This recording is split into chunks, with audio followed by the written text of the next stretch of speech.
There was a time when your first car could be fun, affordable, and fast. But in 2026, that idea slowly started to become fantasy. And there are multiple reasons for it, but it all starts with the hot hatch era as we know it slowly dying.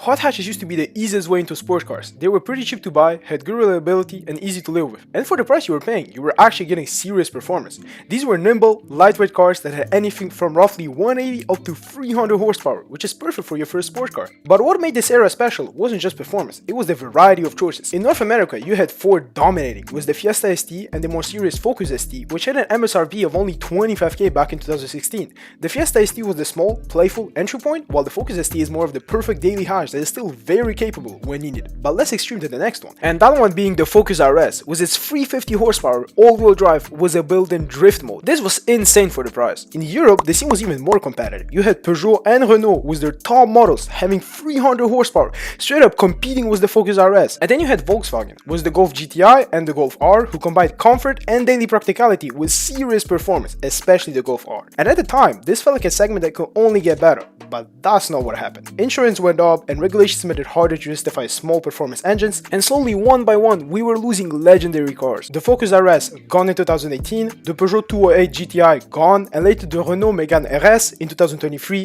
gone. Brands were starting to electrify and petrol small performance cars had to go. But that is only half the story. Around the time manufacturers realized that SUVs were the type of cars that was truly selling right now. SUVs changed the car industry completely and became the go-to family car, replacing hatchbacks, wagons, and sedans. Half of new sold cars in the US are SUVs now, so brands had to adapt, with modifying their lineups to include all the different SUV types you could think of, with only maybe leaving 2-3 sedans and hatchbacks, or not at all, in the case of Ford and Chevrolet, who now have pretty much an only SUV lineup. This situation being even worse in the US, where it's not only the SUVs dominating, but also the pickup trucks, which means financially it made no sense to keep producing smaller cars or sport cars when SUVs were literally printing money. And with all these changes combined, getting into the sport car world has become much harder than it used to be. There was also the other side of that problem, and that was that cheap American muscle cars were also starting to become no longer affordable. Not so long ago, the Mustang and the Camaro were the easiest way to get a V8. Straight line speed with more than 400 horsepower, pretty cheap to maintain compared to German sport cars, and they had an unmatched presence and sound,